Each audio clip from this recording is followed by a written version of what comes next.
तव कथामृतं तप्तजीवनं कविभिरीडितं कल्मषापहं श्रवणमङ्गलं श्रीमदाततं भुवि गृह्णन्ति जे भूरिदा जना।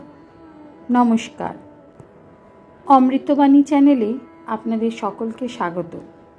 श्री श्री ठाकुर मा और स्वामीजीर रातुल चरणे शतकोटी प्रणाम जानिए शुरू करछि आमादेर आजकेर पाठ। 1885 আগস্ট पंचम परिच्छेद मौनावलम्बी श्री रामकृष्ण और माया दर्शन। ठाकुर श्री रामकृष्ण दक्षिणेश्वर मंदिरे सकाल 8टा हईते बेला 3टा पर्यन्त मौन अवलम्बन करिया रहियाछेन। आज मंगलबार 11 আগস্ট 1885 ख्रीष्टाब्द 27 श्रावण 1292 शुक्ला प्रतिपद। गतकाल सोमवार अमाबस्या गियाছে। श्रीरामकृष्णेर अशोकेर सञ्चार हইয়াছে। তিনি কি জানিতে পারিয়াছেন যে শীঘ্র তিনি ইহলোক পরিত্যাগ করিবেন, জগন্মাতার ক্রোড়ে আবার গিয়া বসিবেন? তাই কি মৌন অবলম্বন করিয়া রহিয়াছেন? তিনি কথা কহিতেছেন না দেখিয়া শ্রী শ্রীমা কাঁদিতেছেন, রাখাল ও লাটু কাঁদিতেছেন। বাগবাজারের ব্রাহ্মণীও এই সময় আসিয়াছিলেন, তিনিও কাঁদিতেছেন। ভক্তেরা মাঝে মাঝে জিজ্ঞাসা করিতেছেন, আপনি কি বরাবর চুপ করিয়া থাকিবেন?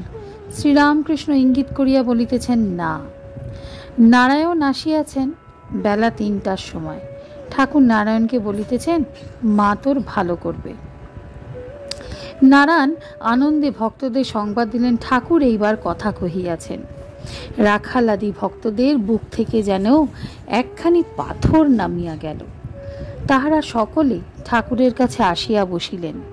শ্রীরামকৃষ্ণ রাখালাদি ভক্তের প্রতি মা দেখিয়ে দিচ্ছিলেন যে সবই মায়া, তিনি সত্য, আর যা কিছু সব মায়ার ঐশ্বর্য।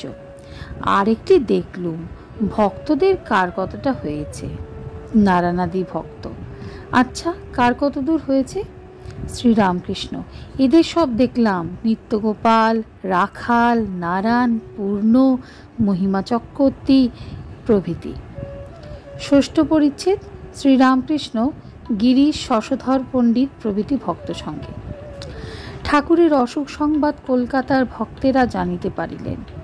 আলজিভে অসুখ হইয়াছে সকলে বলিতেছেন।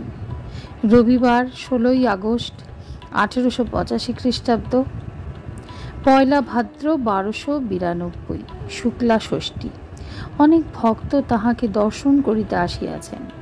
গিরিশ, রাম, নিত্যগোপাল, মহিমা চক্রবর্তী, কিশোরীগুপ্ত, পণ্ডিত শশধর, তর্কচূড়ামণি প্রভৃতি। ঠাকুর পূর্বের ন্যায় আনন্দময় ভক্তদের সঙ্গে কথা কহিতেছেন। শ্রীরামকৃষ্ণ, রোগের কথা মাকে বলতে পারি না, বলতে লজ্জা হয়। গিরিশ, আমার নারায়ণ ভালো করবেন। রাম, ভালো হয়ে যাবে। শ্রীরামকৃষ্ণ সহাস্যে, হ্যাঁ ওই আশীর্বাদ করো। সকলের হাস্য। গিরিশ নতুন নতুন আসিতেছেন। ঠাকুর তাহাকে বলিতেছেন, তোমার অনেক গোলের ভিতর থাকতে হয়, অনেক কাজ, তুমি আবার 3 বার এসো। এইবার শশধরের সহিত কথা কহিতেছেন। আজকের পাঠ এ পর্যন্তই। নমস্কার। কথামৃতের সুধাধারার সাথে শ্রী শ্রী ঠাকুর মা ও স্বামীজির অনুধ্যানের জন্য চ্যানেলটি সাবস্ক্রাইব করুন।